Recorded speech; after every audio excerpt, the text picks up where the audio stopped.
bringing encouragement, or bringing something to the group. You never know whom you're going to be encouraging even within the group, and you're also celebrating what others are going through. You're kind of celebrating those Mm, victories, those testimonies. um, yeah. so it's so important that we have this as a culture within our micro church, that as we read last time from Romans, that Paul was saying, I'm looking forward to coming and seeing you, because of the mutual encouragement that we would have towards each other's faith. And it really builds your faith. And also maybe like there's someone who's good in art, or who's got a picture, so it's not just scriptures or anything, but it's just an encouragement that just brings life. But saying that also, there may be people who would have gone through a tough week, and so it's not just pretending everything is fine.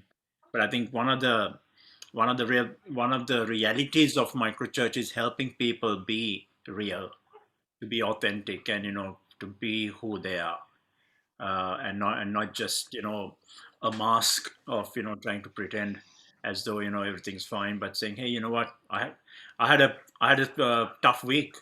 I really struggled through it, and again, being that, having that flexibility to say, hey, come on guys, let's just pray over our brother, or let's just come alongside him or her, and give her a hug or whatever.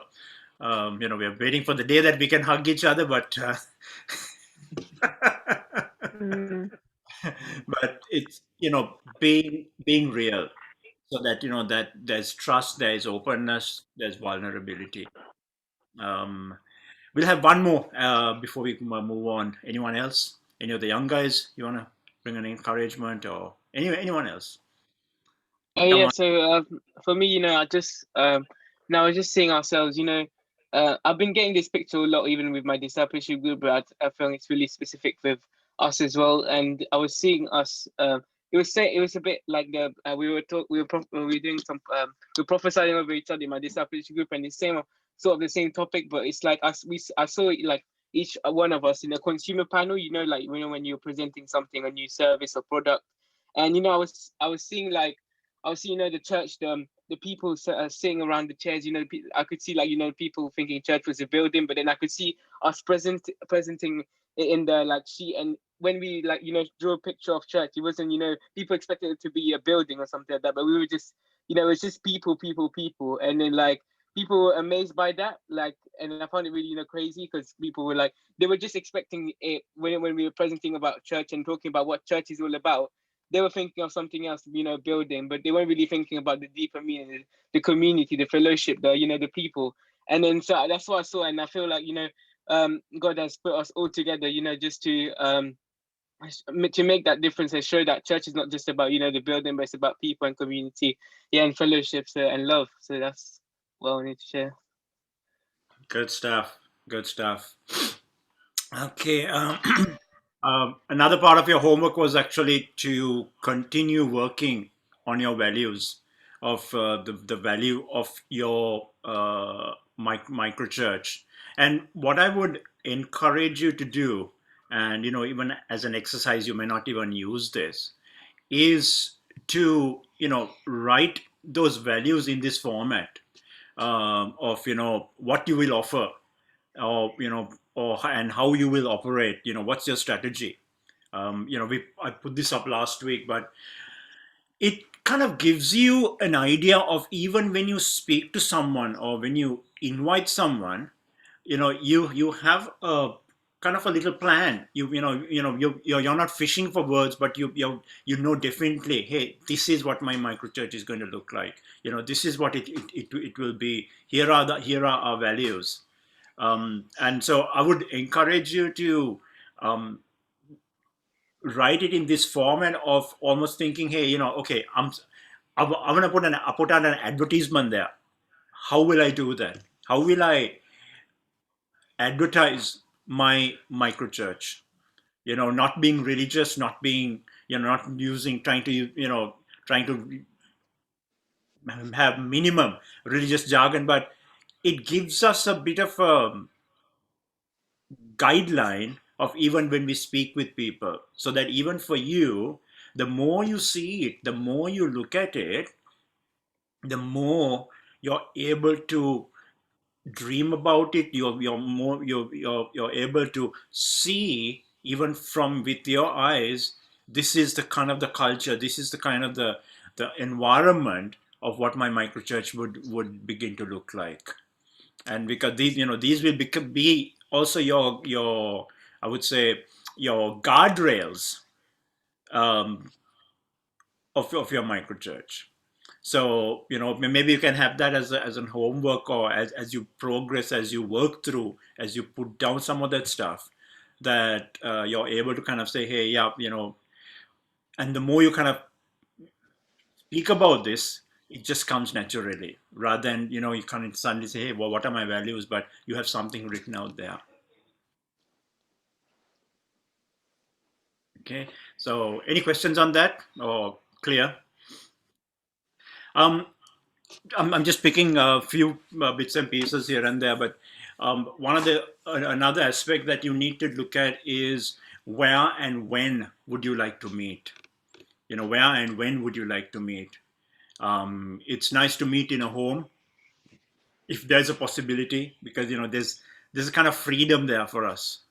um, and if you want to pick up a guitar and sing a few songs, you're able to do that, rather than a coffee shop or somewhere public.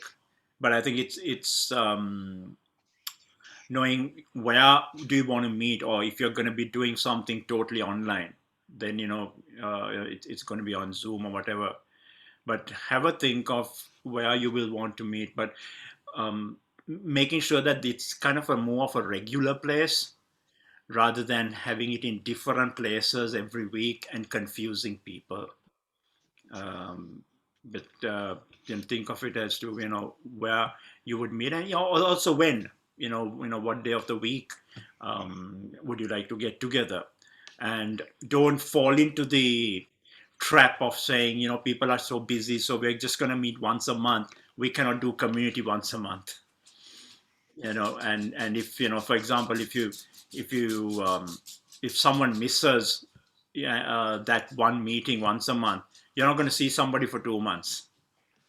And so it's kind of having that regular, maybe it's once a week that you want to do it. Or I know of people, especially in this season, they are meeting online, so they meet more than once a week.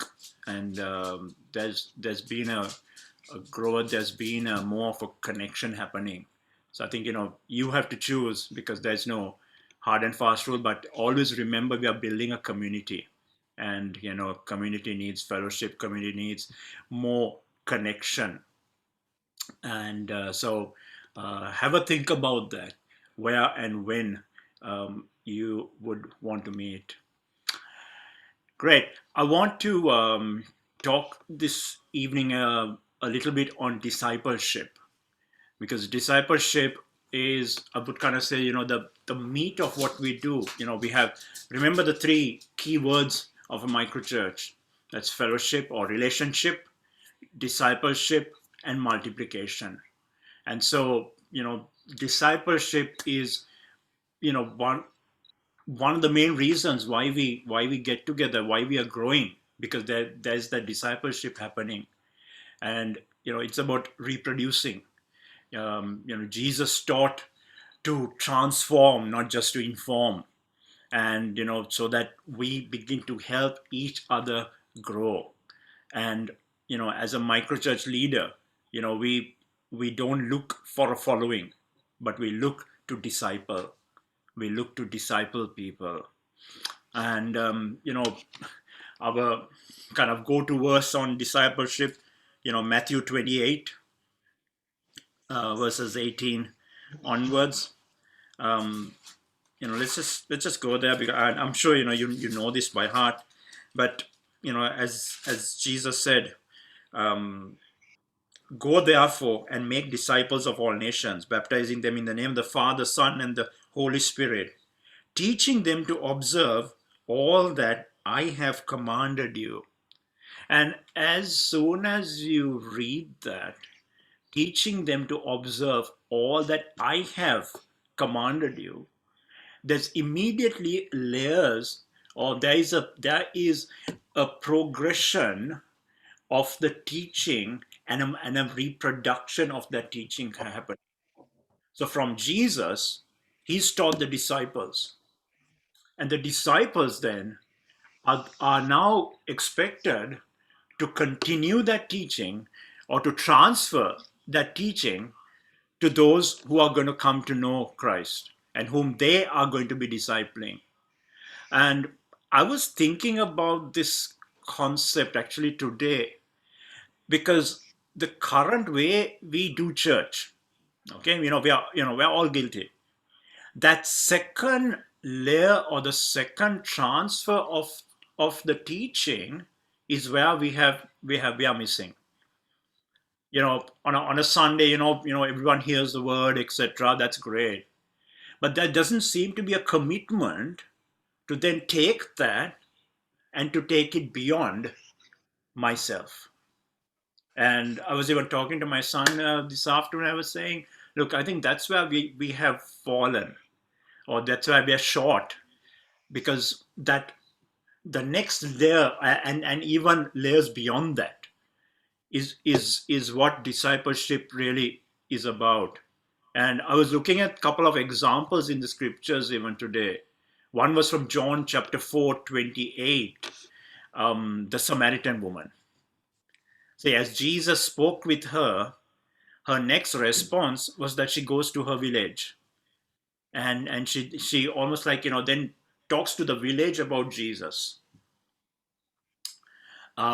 We see another example of Andrew and Simon Peter, where Andrew brings Simon Peter, where then they even approach Bartholomew. Sorry, not Bartholomew. Or even Nathaniel. And so there is this continuation of what we receive, but we also then give that over. And that's part of that whole discipleship process that we are trying to establish.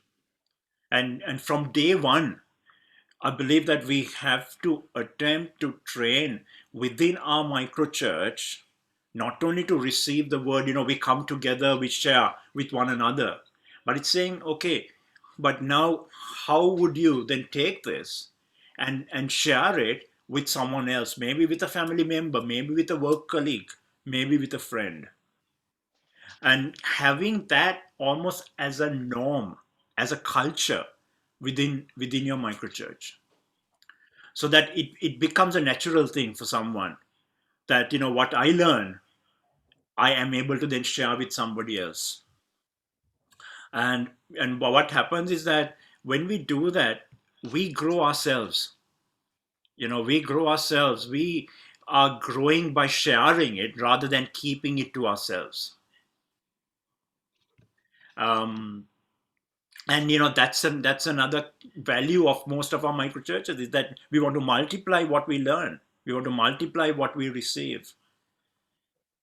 And it's interesting because it then begins to create, or I would say it begins to remove the fear of sharing. It removes the fear of sharing, because so many Christians today are scared to share about even their faith, because they have not done it. It's not that they don't want to, it's just that they have not done it and they don't know how to. But if we, from someone as they come to Christ, as if we begin to share them and train them in doing that and cultivate that, it becomes a natural thing for them. And unknowingly, they might start discipling somebody else, or they have the opportunity to help someone come to Christ. Um, and being intentional about it. So I think so part of our discipleship process is not just where we are teaching, and as discipleship is not just a class, but it involves different aspects of who we are in following Christ. Any thoughts on what I just shared? Or am I making sense? Because I think this, as Christ over and over and over and over reiterated that he was sharing the message of the kingdom. He was proclaiming who he was, proclaiming the reason he had come, and then sending them out to go put into practice the things that they had learned.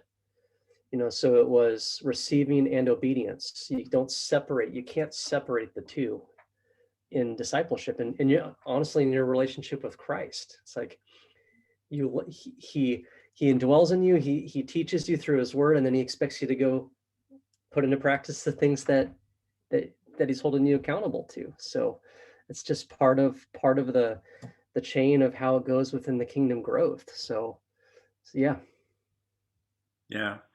I like the word. Yeah, it's kind of part of the chain. Janet? Well, I was when I was going over my values today, I was just kind of matching them up with the scripture you just read, the Great Commission. But I started up in verse 16. It says, "Then the 11 disciples went to Galilee, to the mountain where Jesus had told them to go. And when they saw him, they worshiped him, but some doubted. Then Jesus came to them and said," you know what you said. And I think sometimes we need to think that,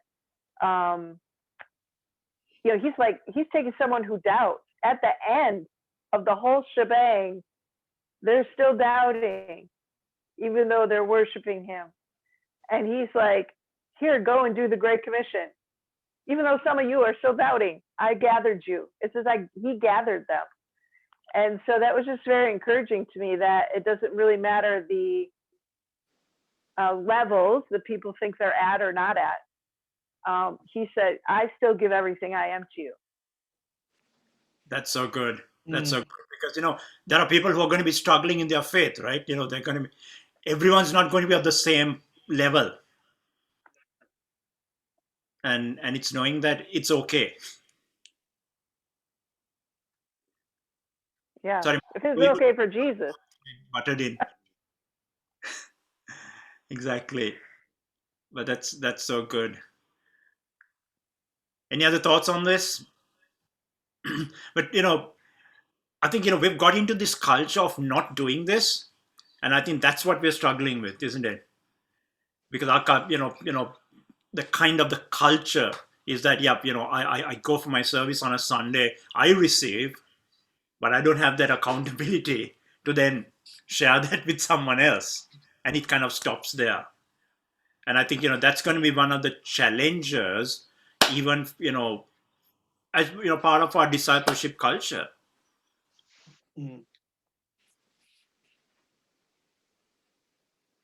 Ken, any thoughts on what we're sharing?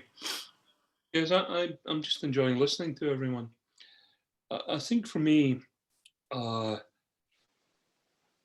this word culture is super important today, because it seems that we have a culture being imposed on us from every angle and stamped on us, from the world, all over the place. And I think a lot of what's happening to the church is self-inflicted. For example, we feel we need a course before we can do anything. We've got to somehow be trained in something. And as I read the Bible, I don't see any experts. I just see the willing, like Isaiah, who's a temple priest. God's word is, "Who shall I send?" Up goes his hand. "Send me." I haven't got a clue how to do that, but send me. And I think the more we say to our congregations, you've got to do this course, that course, the next course, rather than just be who God's made you to be. Come on. The further away we get from reality. So I think, what am I trying to say? I think I'm trying to say, just be yourself. Just be normal. It's novel to meet a normal believer. today. You know, someone who's got more than one string on their banjo. Do you know what I mean? Rather than their pet subject. If we are, as the psalmist says, wonderfully and fearfully made, wouldn't it be good to live like that, as if that were true? And just let the Holy Spirit shine from within us, you know, rather than always trying to have the answer. Like you mentioned Andrew earlier. I love Andrew because, you know, of the times he's mentioned in the New Testament, he's always in the shadow of his big brother. Yet he's the guy when people come and say, you know, about Jesus, he says, I don't know, let me introduce you. I just love that simplicity. He's the one who robs a little boy of his lunch to feed thousands of people. It's just the simplicity in it. And I wonder if we've got far too complicated because the world says we have to be professional. Exactly. Yeah. Stripping away that professionalism and just being who we are, just being those disciples, just being whom God has called us to be. And I think that's the authenticity and the uniqueness that we all will carry. Good. Just a couple of more things on you know, discipleship, and I just want to put this up. This is something that a friend of mine, you know, came up with a couple of years ago, but I just wanted to share this with you all in almost like, you know, different. You know, we know that our life in Christ is a journey, and you know, it's, you know, a journey of maturity, and really it's about, even when we are you know, when in the process of discipleship, it's helping people not only to just trust God, but also, you know, helping relationships happen. And so just kind of, you know, 5 levels of maturity. I just wanted to just put this up.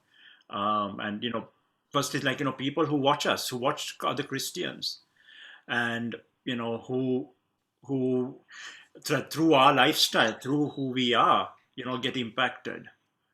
And then, you know, when you come to a point of coming into faith, you know, accepting Christ, you know, believing what Jesus did, you know, then we come into a place of being a believer. And, you know, many are in this stage of their lives.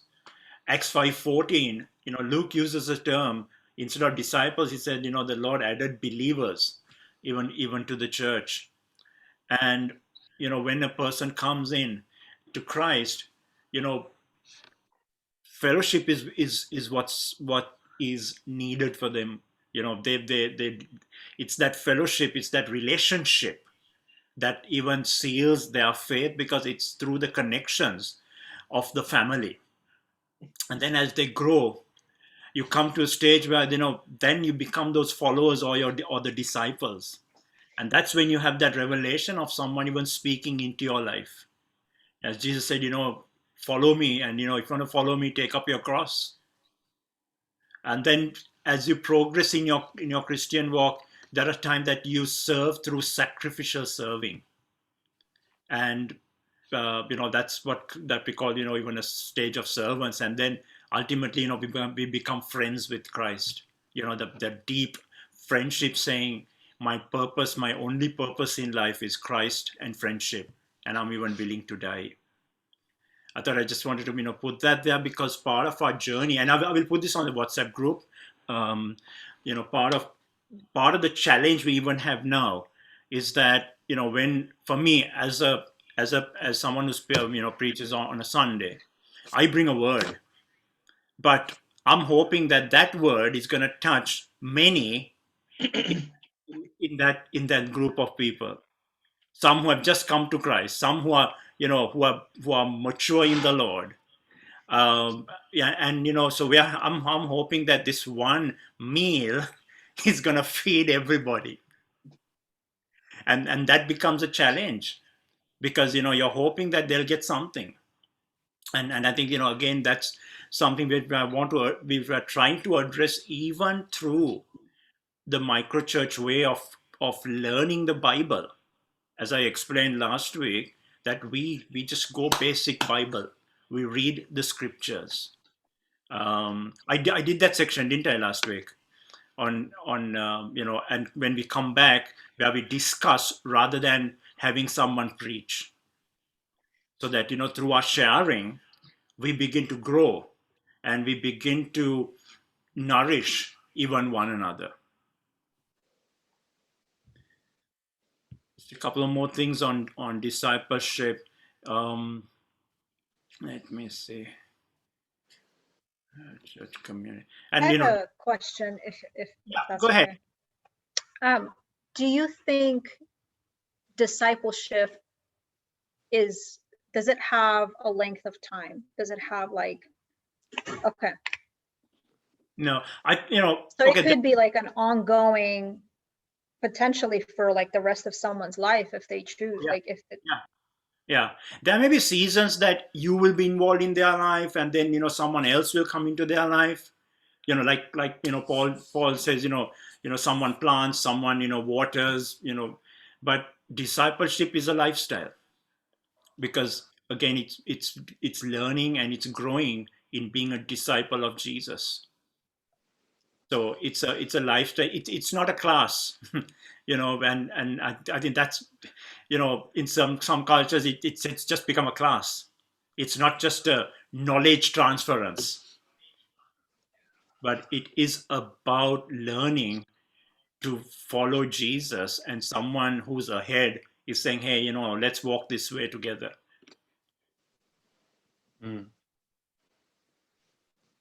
John, John, really great article on Christians who don't grow in the church. It's a really great article, because we're so much about like seeing change in people's lives, especially as we disciple. But sometimes there's always like that one person that always comes to church for like 30 years and there's no change, and it can be incredibly difficult as a leader, because as you say, like you give a word every week for people to eat from, and it's just a by the way, like parentheses, but it's a really great article. I think it really is encouraging for all types of leaders. Julia, if you're able to, you can put it up on the WhatsApp group so that we can all take a look at that. I will. Thanks for that. Yes, Ken. And I have a. I can ask me. Go ahead. Oh, my question was, you mentioned about how, when you speak on Sundays, it's for like a broad assembly, like new Christians, seasoned Christians. So do you think like Sunday, that's what it's for, and then another day in the week is more for like the meaty stuff? Or what kind of balance do you think it should be between reaching out to all different faith levels, let's say, but how do you also take into consideration like seasoned Christians that need like a little bit more meatiness? And that's why I think Ken kind of said, we're kind of, that's what we have created for ourselves, which it shouldn't have been in that way, in that sense. Mm-hmm. And so we are struggling to kind of remove the more meatier ones, the not so meatier ones. And, for some it's the milk. And so we kind of then come up with, okay, let's have a midweek discipleship group or a Bible study. So that, here are the newer ones, here are the not so newer ones. And so we're kind of struggling when we can be more effective if we've done things in a bit of a different way. I may not have answered your question in that sense, but that's what church has become. Yeah. That's what we're trying to address through microchurch. Ken, you were going to say something? I was going to say that I think the minute you become a disciple and enter into a discipling relationship with someone, you yourself are automatically a discipler of those around you. We influence people whether we like it or not. So it seems to me that it's best to be positive about that. And I think you don't ever reach a point in your discipleship journey where you're ready to disciple someone. I think it begins immediately that you begin your journey. That's what we read with the disciples around Jesus. Yeah. You know, he does not wait for a moment where people get their certificates or whatever it is, you know, in order to be able to do that. I think the second thing, Julie, is I don't think the purpose of sermons on Sunday is to feed people. I think it's to teach people to feed themselves. I think that's the role of what we're trying to do with our congregations. Otherwise, we produce a whole nest full of squawking baby birds that just want mama to bring home something to feed them. And that's why we've got so many people who just sit in a chair for 30 years. Mm. Yeah. Wow. I just want to say that was very powerful, Ken. Thank you for sharing that. Well, That was really good. if I may, I think this is going to be a hard one, and I look in the mirror as I say this. We've bought into a lie for almost 2,000 years. Amen, yeah. And we're all guilty of it. And if I think if we were to honestly somehow, well, just this morning, I was working with our staff team here. We've got quite a big staff team here in the church. And I was working with them, and they were talking about why certain groups of people weren't coming into the church. And there's that language thing again, you know, that I keep going on about. And I said, well, why on earth would they want to? You see, that's the thing we've bought into. We think people want to be part of this thing we've created. But it's getting further and further and further away from Jesus. And I think the invitation is to Christ, not to our congregation. You know, it's not come to my church, that dreaded term. I think it's come to Christ. You know, and become infectious with him in your community, and let's have a kind of Holy Ghost pandemic. That's just how I see it. That's so true. And again,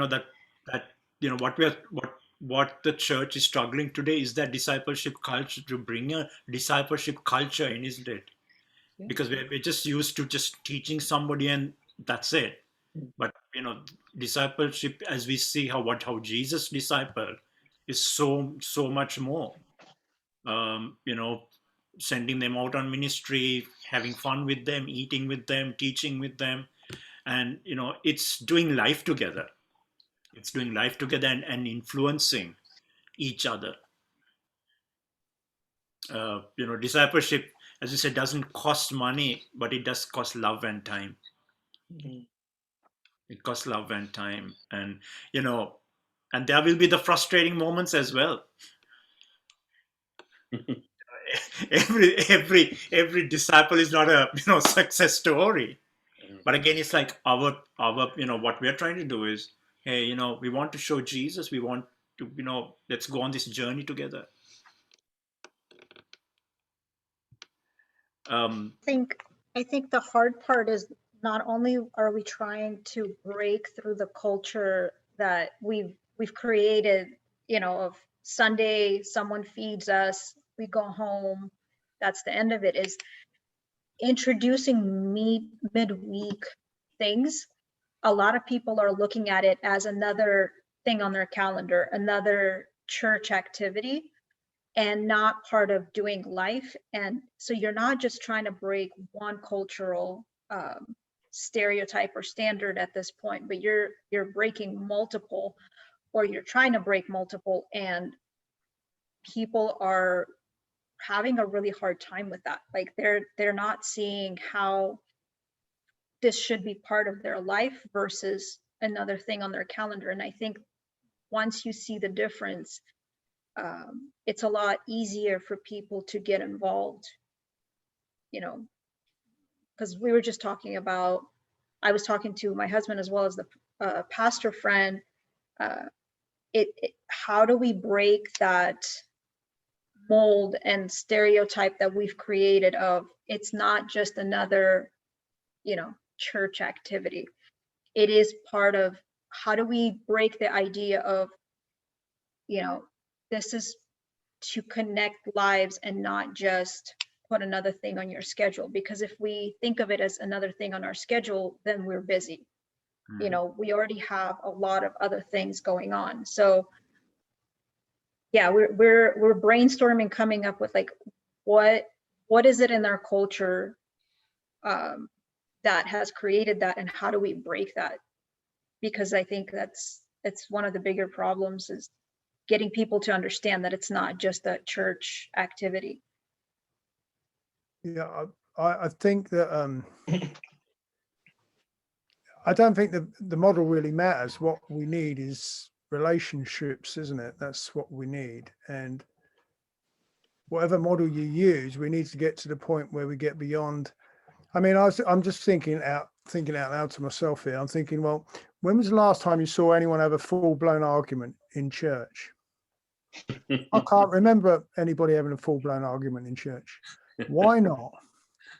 Because they never get to that point. They never get to that point of discovering the differences they have and the disagreements they have. It's sort of very superficial. And in real relationships, you have conflicts, you have problems. And it's working through those conflicts that brings about depth, character, tolerance, patience. But we don't go through that process. And in most church environments, as soon as anyone that does have a problem, they leave the church and go somewhere else. So, we've seen, I mean, you read about the disciples and it actually gives accounts of them having an argument about who would be the greatest. Obviously, this is a very real life that they're living. It's not, do you know what I mean? They've got beyond the place where they're just palsy, they're kind of working through the ego, the pride, the ambition. They're working through all of this stuff by spending time together. And that's, somehow we're I don't think this is, I mean, we're sort of looking at this, this is going to be fun, but it could be quite difficult. It could be quite difficult. I mean, I'm involved in a couple of small WhatsApp groups, and I've got a house group, but I've had some interesting problems. You know what I mean?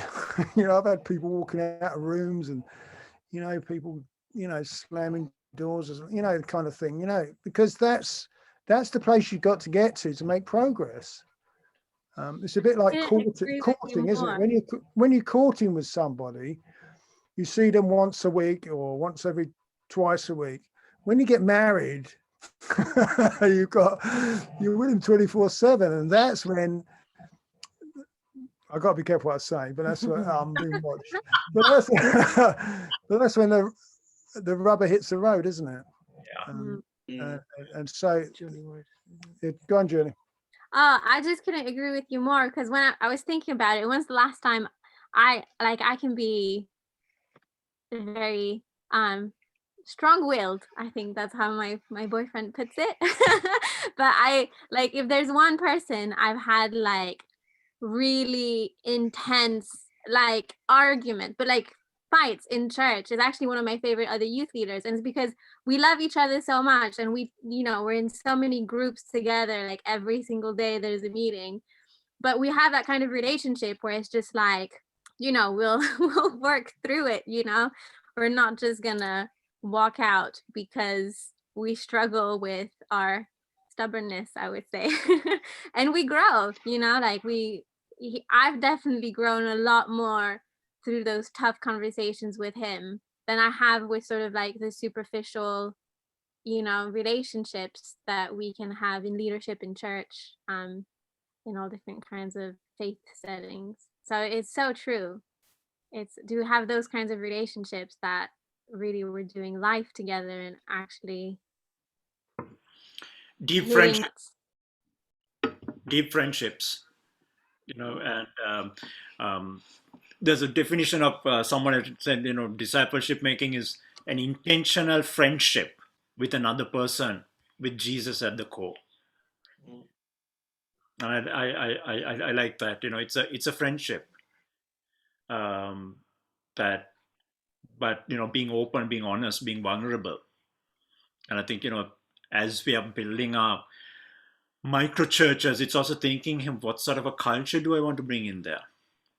Where do I want to help people to be real? And discipleship, as we have been talking, it's more than just imparting knowledge, but it's about going places together, or helping one another, and um, if I may say, it's like also invading personal space, invading personal space, and saying, hey, that's okay, would iron sharpening iron. So that's of all of what some of what discipleship is. And here's another aspect, is that when you're discipling someone, sharing even your failures, your mistakes, and saying, hey, these are some of the things that I have messed up in, so that again, there's that learning, there's that sharing that's happening. And sometimes, because of the kind of the performance culture we have, we don't even go into those places, being real deep down here in the heart, dealing with some of the heart issues.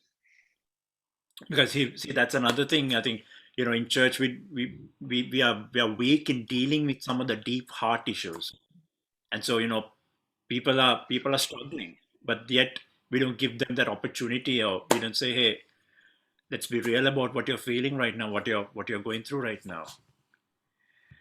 What else do I have on discipleship?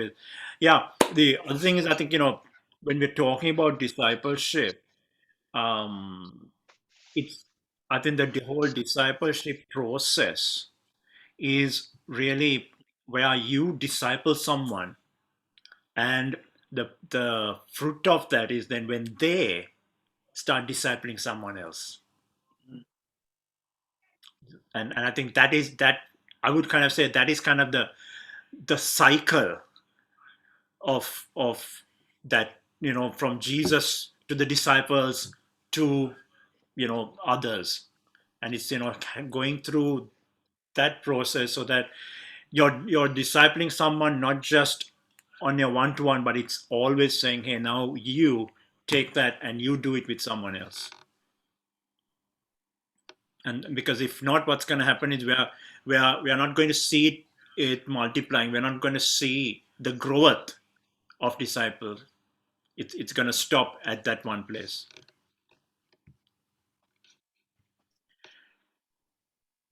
Um,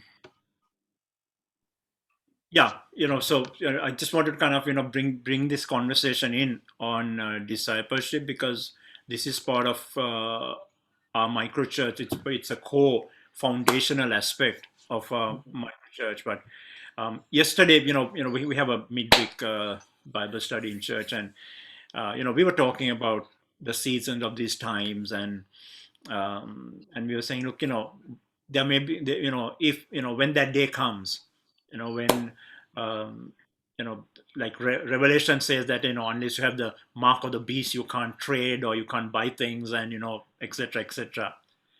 And suddenly I was thinking,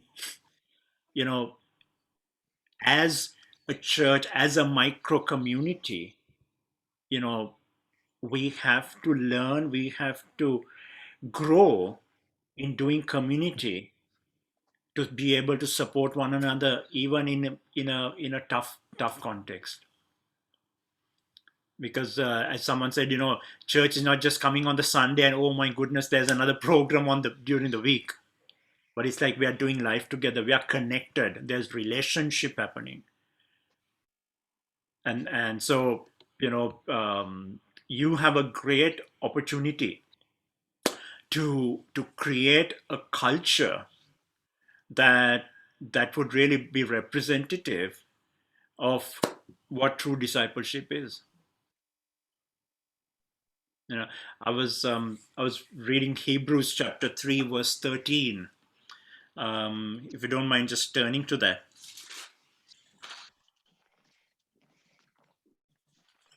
And something that really struck me.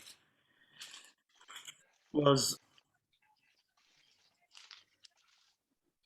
there's a principle that I saw there in Hebrews chapter 3, verse 13. It says, "But exhort one another every day, as long as it is called today, that none of you may be hardened by the deceitfulness of sin." And the principle I saw here is the everyday. Why are we hearing people are growing in the Lord, they're maturing in the Lord over this COVID lockdown season? Because they're meeting regularly. They are coming together regularly. They're having connection regularly. And what I was thinking is when I saw this is that there is a daily responsibility that I have towards my brothers and sisters within my community, which I'm not able to kind of do that as a larger church group, but as a micro church, it's keeping an eye on each one and even encouraging each other regularly, and so that then Elena, even the midweek or whatever you have, it doesn't become a meeting, because it's about community, it's about family coming together, it's about having fun together, it's about coming to learn, coming to shape one another. Yeah, I mean, even during COVID, the government or whoever it is, I don't know, they recognise that we need support bubbles. So they talk about having support bubbles. Who's in your support bubble?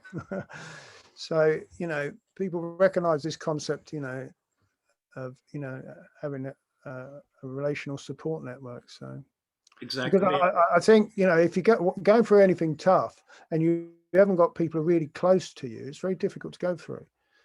I mean, some of the loneliest times in my life have been in church. Some of the most difficult times in my life is when I've been in a church.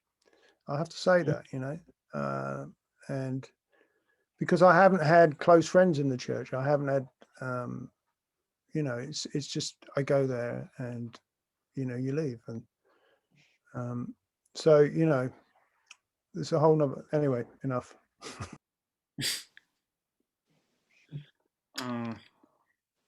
So anyone else wants to add anything on discipleship that you kind of thought of through our discussions? I think, like Ken was saying, the key to it has got to be walking alongside people, and you walk alongside them, you work with them where they are. One of the saddest conversations I remember about a year ago was talking to a friend of mine who's a reverend in one of the churches up in Louth, and he was really excited because he got this guy in his church that feels called to ministry, and he's like, "Yeah, I'm doing my 4 or 5 sessions with him now," he said, "and I'll decide whether or not he's called." And I thought, well, no, surely you'll decide what he's called to. "Oh no," he said, "I'll decide whether he's called or not." Well, we've all got a calling, and the blank expression on this guy's face, look, have we? Well, yes, we're all called to something, aren't we? Oh. And they don't, like Ken said, they've genuinely got this set. Well, okay, you feel cool, great. Let's have a chat. We'll do this, we'll do this, we'll do this, we'll do this. And at one point, we'll sit down with you and say, yes, you've got a calling, or no, you haven't. Rather than, let's get together, find out what your calling is, and how can I help you move forward in that, And that's the greatest thing about true discipleship, is working with people to bring them to what, God's got for them. Exactly. And from day one. Yeah, I think you're quite right. I mean, I like the way Paul sort of does this, as he, a bit like archery, as he pulls people real close to himself and then releases them into that. And I was trying to do a count of this, and I reckon I got to about 100 people that he's done that with in the New Testament. It's astounding. He's always doing this with people. I challenge you, just go through the epistles and Acts and count up the people that Paul works with. The elders here, this guy, that guy, this girl, that girl. There's about 100 people, and he's pulling them close to himself and then releasing them into ministries. And I love it. You just don't see much of that happening today. No. discipleship, it's, I mean, I can sum it up in one word, it's intentional. You know, there's intentionality in it. And, you know, that we have to know where we're going personally, but also with the people that God has entrusted into our leadership, you know, that we need to help them with that intentional process of knowing what it means to follow Christ and do the things he's asked us to do. So It's good. That's good. Cool. Let me, sorry, go ahead. Somebody is going to say something. Go ahead, Janet.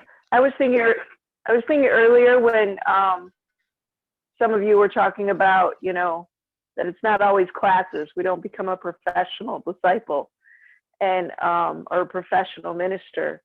And then I was just thinking about, you know, they shall know us by our love.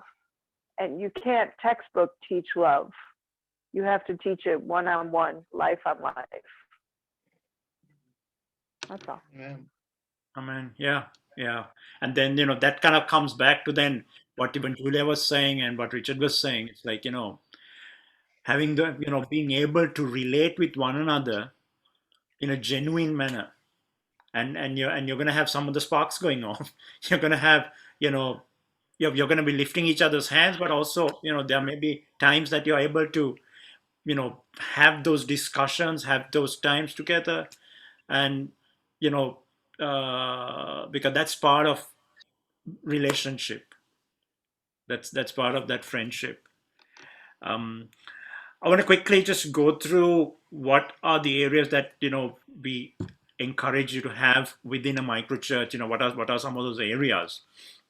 And I have a couple of areas that, you know, we've already covered through the last 2 weeks, and even today, you know, we're covering some of that. But I just want to just go through some of that, the elements of a microchurch, and always remember the 3 key foundational principles, which is relationship, discipleship, and multiplication. And, you know, and have, you know, being flexible, because each group is unique. So, you know, we can't just, you know, have, you know, the same model happening, or, you know, after the same cookie cutter, but being flexible in, you know, knowing where your group is, what your group is, and where you're going as a group. And, you know, we've already spoken about friendship, that you know, how key that is. But kind of let me quickly go through some of the stuff. One is, you know, the teaching or the sharing of the scriptures, doing Bible, and, you know, really trusting the Holy Spirit, like in John chapter 14, 26 to 27. You know, when the counselor comes or the Holy Spirit comes, the Father, he will teach you and remind you of everything. And it's, you know, knowing that the Holy Spirit, like Michael was saying, you know, was working even in a 4-year-old to bring revelation as much as someone else within your group. So that, you know, through your your micro church team, it's not, you know, I don't like to call it teaching. Your micro church sharing is purely Bible, purely scriptural. So that, you know, you're automatically growing. You know, your whole group is going to be growing together. And, you know, remember, like, it's kind of saying, hey, when you, what have you read? You know, what has the Holy Spirit told you about this? And, you know, what are you accountable to, or what are you going to be doing about that? And then as a group saying, how can we help you? How can we help you? See, the earliest even, you know, Christ followers, you know, would have had some of the Old Testament text, but they literally, you know, didn't have the words of Jesus, but they were sharing with one another.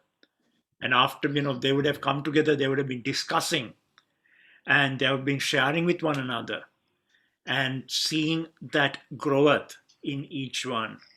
And I think, you know, one of the key aspects that Ken alluded to this is that we have to help people grow by self-discovery. Because I think, you know, we are so spoon-fed that you know there are many who don't want to grow or don't want to learn alone, because they always want to be told. but it's like our goal should be where, we teach each one to discover individually, and then you come and share with the group, and then you learn from one another. The second area, again, we've been speaking about it, is the fellowship factor. It's the friendship factor. And it's not just once a week I'll see you at group and that's it, but it's doing life together, having fun together, and spending time as friends. If someone's hurting, coming alongside them, etc., etc. So fellowship or friendship. Another aspect of microchurch is that we have times of prayer and testimonies. Where we share each other's tough times. We are praying for one another. We are continuing to encourage and pray for each other, and also celebrating those testimonies. And saying, yeah, wow, and as a group, you're able to then celebrate in that. And that is an important aspect, especially if someone who is young in the Lord, they begin to see the hand, miracles happen. They begin to see God's hand, situations shifting. Those are faith builders. And so, sharing those testimonies are as important as saying, hey, this is what I'm going through. But praying for one another and being committed to pray for one another. We read in the New Testament how even in a smaller context, how they met in houses and they broke bread and they had communion. They had they celebrated the Lord's table, and that's something that you can do in your microchurches, is celebrating the communion, breaking bread, amongst that little group.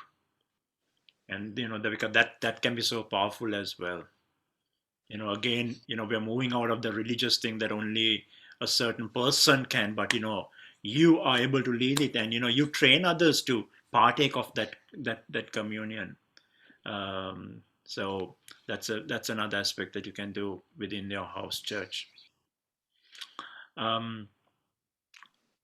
And if it's appropriate, having a time of singing, having a time where you just worship God and praising Him. And of course, if possible, food is a great connector. Food is a great connector where everyone brings and shares. You share together, or if you're meeting in a coffee shop, then okay, each one buys their own coffee, but you're around a table. And I think we spoke about it last week. Even the way we sit, the way we sit, and always, and if you're going to meet in a house, you will naturally sit around each other or around a table. But it's having that closeness, where we are able to see one another. Again, that creates that community, that creates that connection with each other. Here's a biggie. It's the giving aspect. And as I said, we don't recommend taking an offering, but there are different ways of doing this. It's saying, hey, every week set aside so much. Set aside so much, and so that you begin to identify projects, you begin to identify even supporting local communities, doing things, but again creating a culture of missions, creating a culture of helping your neighborhood as well. Because to be honest, there's no cost in running the microchurch. So let's put that money even towards supporting missionaries, towards supporting stuff that is beyond that little group.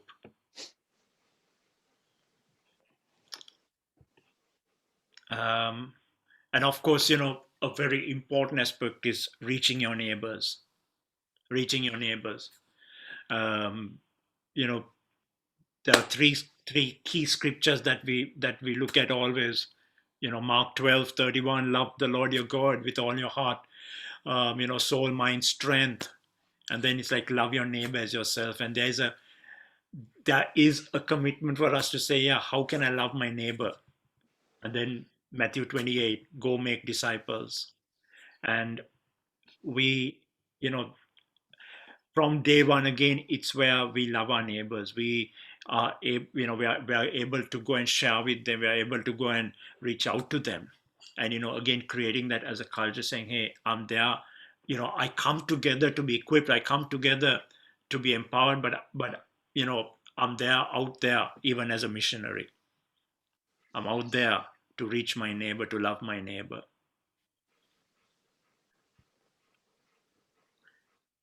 Can I share something? Go ahead, Ken. Yeah, one of the ways that we do that, I just share this to see if it helps. One of the ways we do this here is there are 2 mosques in our town, and they run the food bank. They are the major shakers and movers for the local food bank here, and they had a big falling out between these 2 mosques, and one refused to do that. So we stepped in, and so we partnered with the mosque to run the food bank, and now I have a personal discussion going with the imam of this mosque, and some of my guys here are talking to some of the folks in that mosque, and we're having a discussion about Jesus. Come on. I mean, it's just amazing, isn't it? It's just so natural. Yeah, rather than reinventing the wheel all the time, just being Christ. Yeah. People, and nobody's stoning us or pronouncing fatwas on us or any of the other things we hear. People of peace, just finding them and reaching out. That's right. So good. See, because Jesus, basically told us to love God, to love our neighbor, and to go to our neighbor.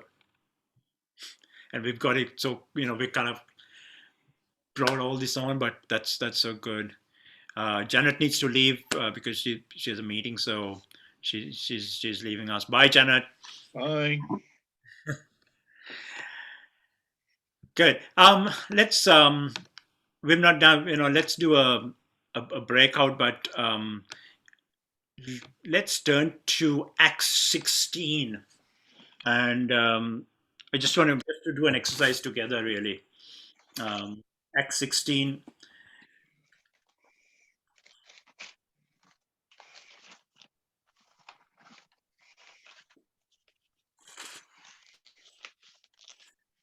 And the conversion of Lydia, and here's Paul and Silas, and they go to Philippi, and they meet this lady, and the scripture says there in verse 14, it says the Lord opened her heart to pay attention to what was said by Paul, and after she was baptized, her household as well, she urged us, saying, if you have judged me to be faithful to the Lord, come to my house and stay.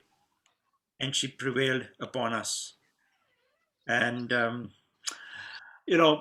that's a great opportunity. The person of peace, the house of peace. And what I want us to do is to just put on our thinking caps. Okay, we're talking about microchurch, and the positive here in Lydia's situation is that the Lord has opened this door, and there are others, her whole household and her friends are now open to the gospel. And imagine you have gone on holiday and you have had this situation where you've met someone, you've spoken to them about Christ, and then suddenly she's like, can you come home and talk to my family about the rest of about Christ, and they're very open. Now, in a situation like that, here's what I want us to discuss, just a 10-minute discussion. What would you do? Okay, so imagine that in this city that you have gone to, there is no church. Okay, there's no Bible believing church. And so there's a group of these believers, that you have come across, you have had a connection to, and there's a possibility of starting a micro church there. But what would you do to progress this? What would be some of the next steps that you would do to see something come out and grow and multiply in this city? Because the issue is that you're not permanently there, and so how would you get about something like this? Are we good? I will break you into groups and just a 10-minute discussion of, and it's just for us to also kind of be thinking of, opportunities that the Lord may bring for us. So, yeah, And I like to hear some of the thoughts that y'all were talking, because, couple of principles that will come out of this. So go ahead. Who likes to go first? Matt, since you were talking, you wanna just I'll carry on. Yeah, I mean, obviously, the way I understood what you were asking us to do was literally that you're in a situation where you're coming away from the area, but you want to continue the discipleship. So you'd have to use, if you were miles away, you'd have to use technology somehow. Yeah. You'd have to use Zoom or Microsoft Teams or WhatsApp or some sort of technology system. And I suppose the hardest part there then is that from you as the leader of the micro fellowship or the discipleship group, whatever, is for it to grow, it's going to be more down to them than it is down to you, because they're actually in the area. So all you can do, I suppose, I don't want to use the word apostle, but all you can kind of do is impart into them as much as you can, and they've got to do the real legwork around the area. Cool. That's good. That's good, because see, you already have a group, because there are people who got saved. That there's an Yeah. open. So it's how what would you kind of do? Anyone else? Any other groups? Can Any I other- share what we were talking about, Elena? Yes, Jan. Elena, do you mind if I talk about what we were talking about? Yeah, please go ahead. We were saying that sometimes we don't see much fruit in what we're doing, but I said I think that there's probably far more fruit than we realize, but we just don't recognize it as fruit. God sees it as fruit in our lives, but we're sowing seeds to these people that come and go, and those seeds need to be watered by God, but the fruit in our lives is growing more than we realize. Okay. And it's preparatory, isn't it? You're going to say something, Elena? Yeah. So I was just agreeing with you.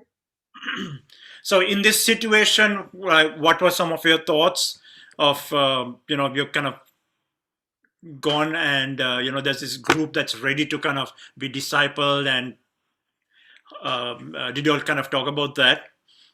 I'm just thinking that it's getting to the point where you've got a group that want to be discipled. You know what I mean?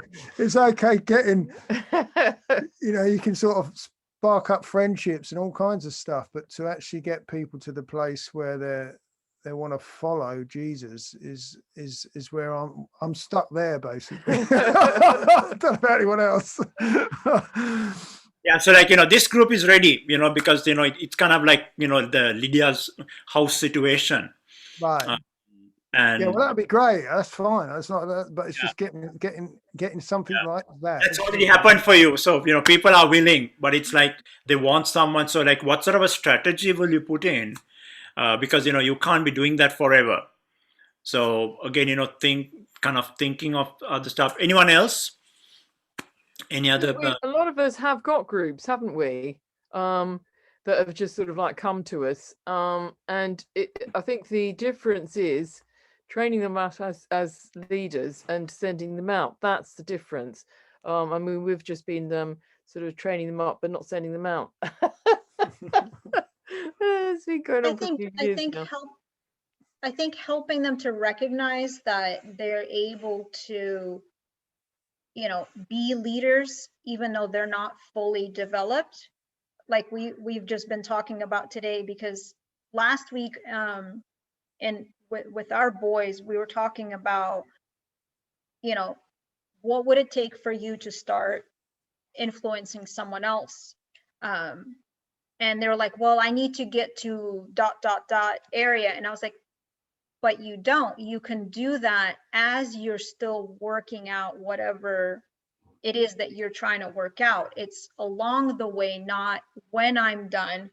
Because when I'm done could be 40 years from now. And in the meantime, you're wasting 40 years of not walking with anybody because you're just focused on developing yourself. But it's really hard for them to see that. They're still, at least in our group, they're still in the mindset of, I need to be at a certain level before I can speak into someone else's life. So it's just breaking that mold and encouraging them, like, no, you can do it now.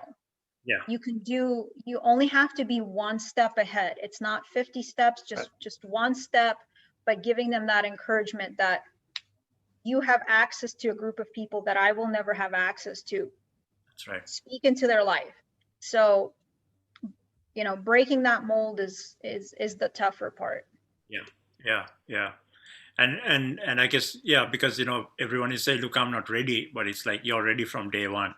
Like Ken was sharing with us, I was ready from day one, the day that I got saved. But it says, do I believe that? Michael, you want to share something? Yeah, I was going to say the kind of first, 2 Corinthians 5 identity in who are we in Christ? We're a new creation. From the very beginning, foundational, who are we in Christ? We're a new creation, and our identity in the kingdom, that we are his ambassadors. From the very beginning, that he wants to through us reconcile others to himself, just like he just did with us as a new creation.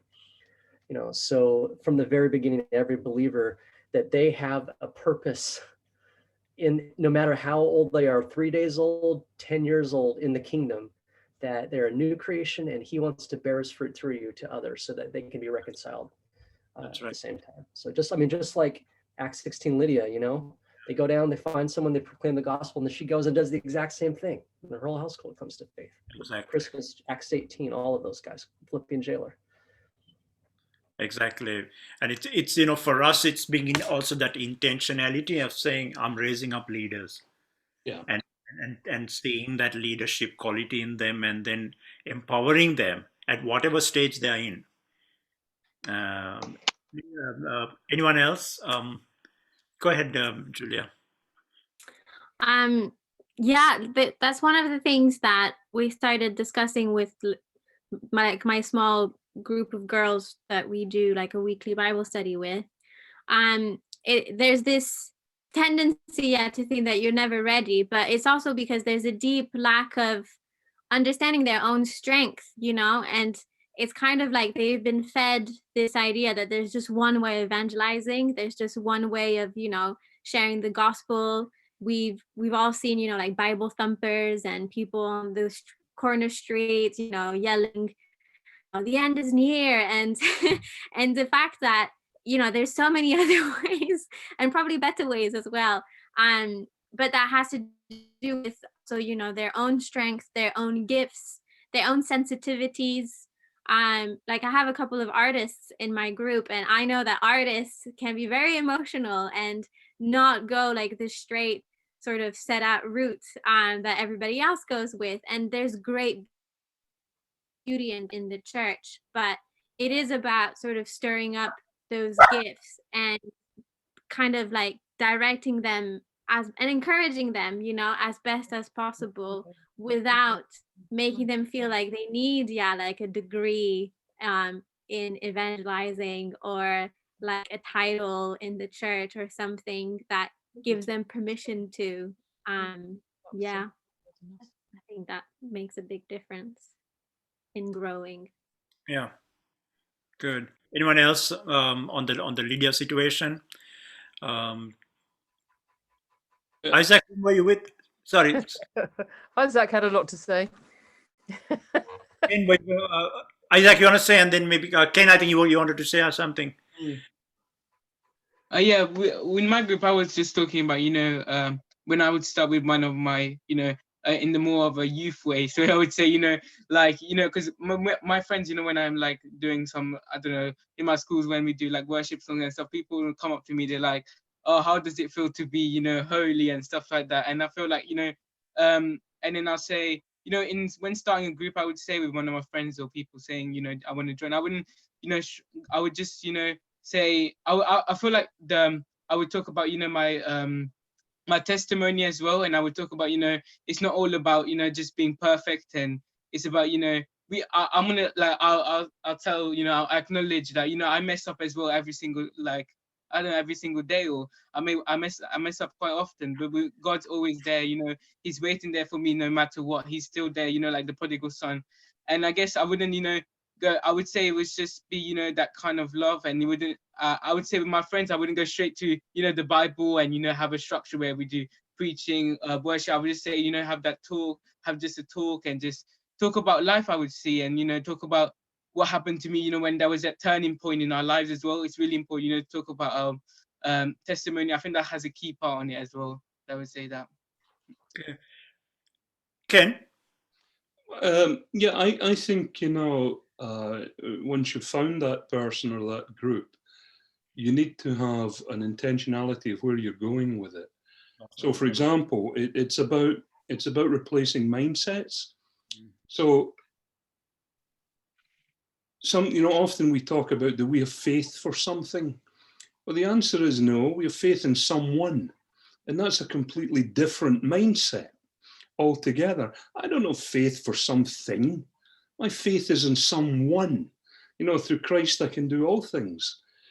And that's an important paradigm shift to be able to help people do that. I think also, language is really important. When we talk about, we often say, come and share your testimony, and people will come and tell how they became a believer. Well, that's actually your birth story.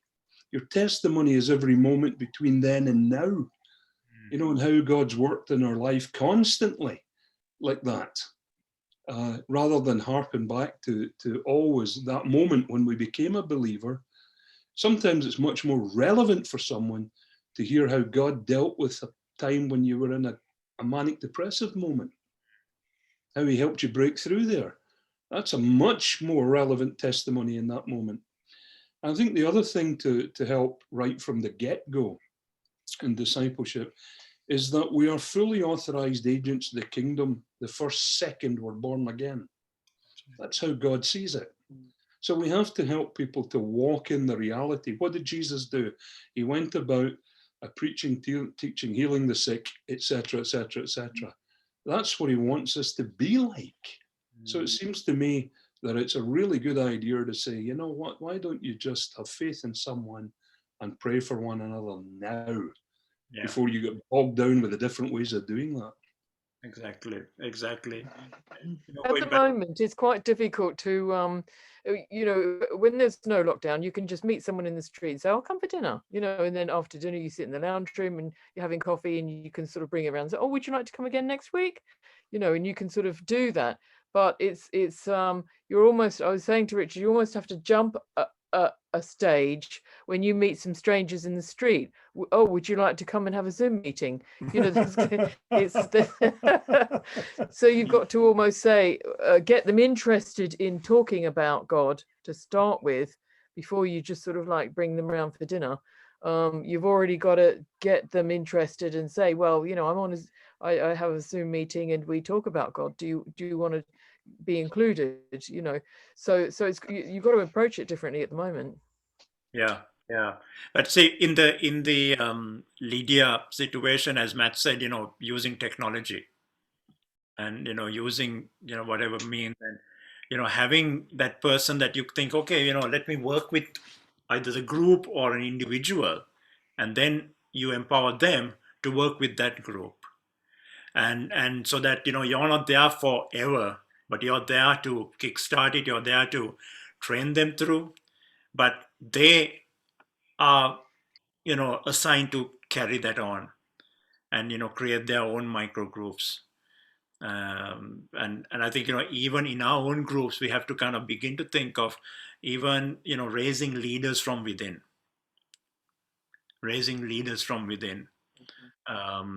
because that is going to be a key aspect when you think of multiplication, when you think of different things, when you will see some of the natural leaders coming up, but also we have to be intentional in raising up leaders and reproducing leaders. Let me use that word, reproducing leadership, because if not, we are not going to see a growth happening. We're going to see a sort of a stagnation if that happens. We've been talking about values for our micro churches, and you've been praying about it. You've been, the Holy Spirit has been giving you stuff. But also, I want to very quickly in the next 10 minutes share a couple of values for you as an individual, for you as a leader. What are some of the things that may be important for you? And let me go through those very quickly, so that in your leadership role, what are some of the values that you're going to be embracing? I think I mentioned this the previous time we met, and it's that we are building disciples, we are raising up disciples. We are not building a ministry, and there's a difference in that. Because when you're raising up a ministry, you don't really care about the people, and you don't invest in those people. You don't even if someone makes a mistake, you kind of chuck them out. But because Jesus was raising up disciples, he was investing in guys like Peter, who would say the wrong thing at the wrong time, or there was a commitment to people. That's the difference. When we are raising up disciples, we are committed to people. We are serving, the people. So, one of the first one is ascending mindset rather than an accumulating mindset. Ascending mindset, and the question is not are you called to ministry, but what ministry does God have for you? And having the concept of that, you're always sending them out. You're always sending them out there, and helping people even discern, in terms of and having this mentality. So that's one of a sending mindset rather than accumulating. The second one I would say is everybody is involved from day one. Everybody is involved in your micro group in some way or the other. It's not that in our churches today, many are on the sidelines because there's a few who do everything. But in a micro church concept, everyone is involved in some way. So that even if there's a small, even if there's Michael's 4-year-old, he has something to do in the micro church, because he's valued. Because everyone's input is valued. Mm-hmm. Number 3 is that, build strong foundations, but be flexible on the icing. What I mean there is that, our foundation is Christ. But, let's be flexible about whether it's pre-trib, mid-trib, or post-trib. We don't hold fast to that. But it's like Christ and Him crucified. That's what I'm holding on to. And it was good that Janet brought up Matthew 18, that there were some who didn't even believe in the resurrection, or believe that He had risen again. And you're going to have those, you're going to have people who are struggling in their faith. But the last thing you want is to have an argument on something where people fall off because it's really not an important aspect.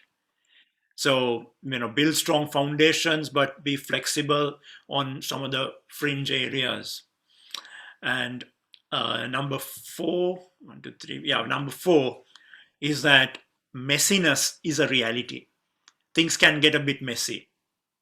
And I think, someone did mention that today, in a multiplying culture, if when in disciple making, things can get a bit messy, and that's okay, and that's expected. And we as mature leaders, we are there to clean up the mess. We are there to clean up the mess. And always know that you're there to catch the person that you're discipling. You can't control behavior, but you can invest values into your disciples.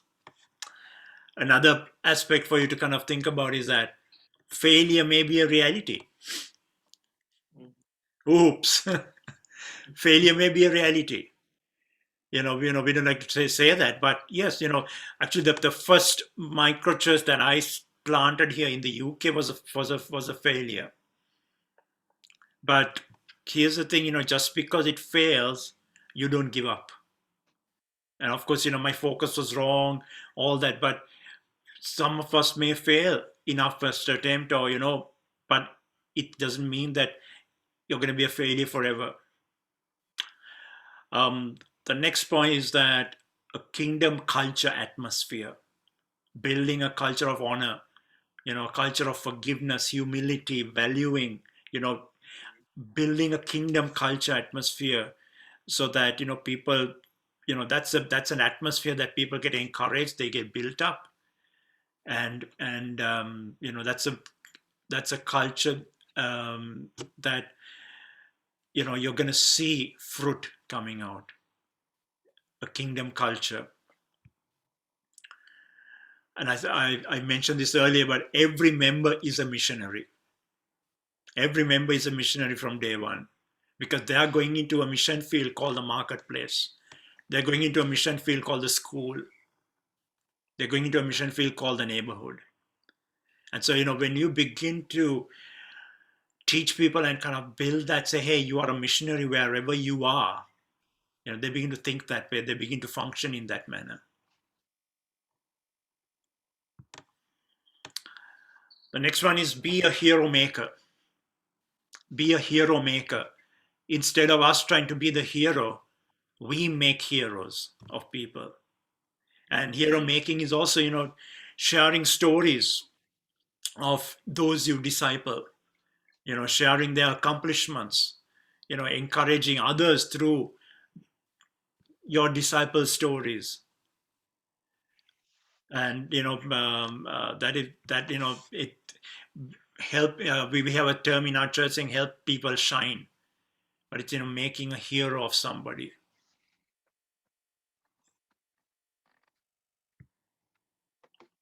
The next one is connect with family.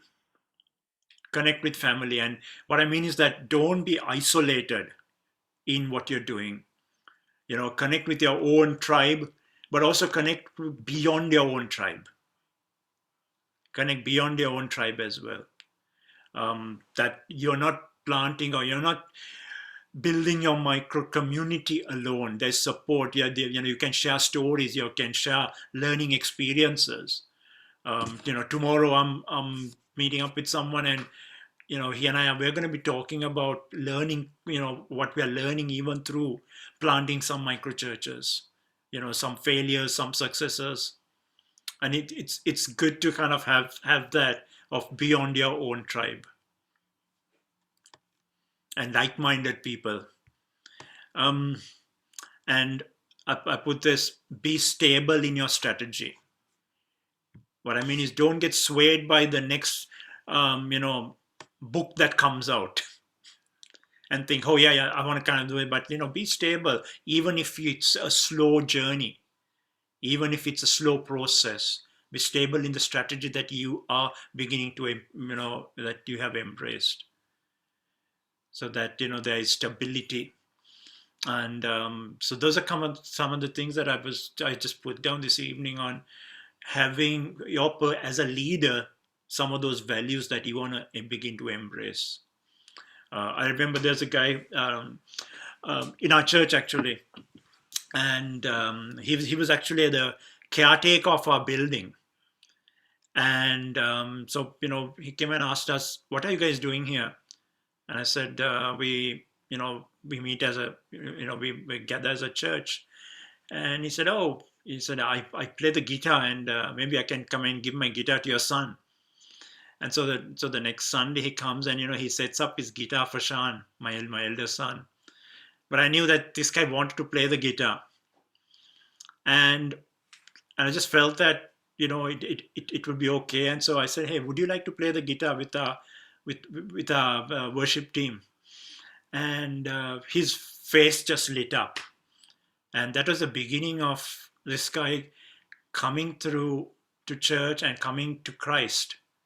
And a couple of months ago, he passed on.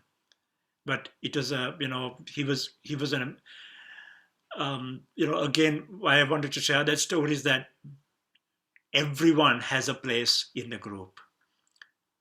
We don't wait till, I could have easily waited and said, no, I need to make sure he's born again, he's baptized, and, given him that time. But I felt the Lord said, no, he's going to come through his playing, because that's what he loves. And Richard and Jan and Julia, I was talking about Ken. And, so, be open, and that, from day one, people are ready to be discipled. And, everyone has something to offer when they come into your group. Cool. Any thoughts, any suggestions? Julia, you put in essentials, unity, non-essentials, liberty, in all things, love. Augustine. Any thoughts from today? Anything that you want to add? Diane, you've been quiet. Dodi, you've been quiet today. I'm on mute at the moment. I'm just really taking it all in. I'm very new to all this, so I'm really listening and learning. In fact, funnily enough, one of the things you said really hit me, and I'm going to be honest here, about things that you've got to say are valuable. And I don't feel I've got a lot to say that's valuable a lot of the time. There's something in me. Was that what you said, value? I don't know. Yes, I think that's what you said. Everyone has something of value. Yes, to share, to say. And I don't feel that quite a lot of the time, or I feel I've said too much, or so I could really identify with people coming in that might feel like that, actually, and be, probably encourage them more, because I'm there myself, if you like, at the moment anyway. That's right. Yeah, so possibly why I'm quiet, because I'm not thinking I've got much to say. You all seem to know so much, and but I'm learning a lot. It's good just to listen. And we are learning as well on this journey. I think, we all are, myself included. We are all learning, and again, it goes back to what sort of a culture do we want to build. And it's that, affirming culture. It's that saying, hey, you are valuable, cool. Anyone else before we close? No. Thanks, even, for tonight, for all the input, the sharing. So we meet again next Thursday. I have a couple of things, I'm going to talk about multiplication and raising leaders and things like that. And also looking at, what sort of a group dynamic do we want in our microchurch, and beginning to think about that as well. So if not, I guess in a sense of homework, work on your values, but also, like I said at the beginning, put it into a format where saying, hey, imagine you have an opportunity to put it in a newspaper. What would you put out there to advertise your microchurch? What would you put out there? The kind of the format that I shared. And take a look at some of the resources that have been put. Ken has put a couple of books. I've put those websites as well. And any prayer requests, anything, let's share with one another. And we'll see each other next Thursday. All right. Take care, everyone. God bless. Okay. Bye.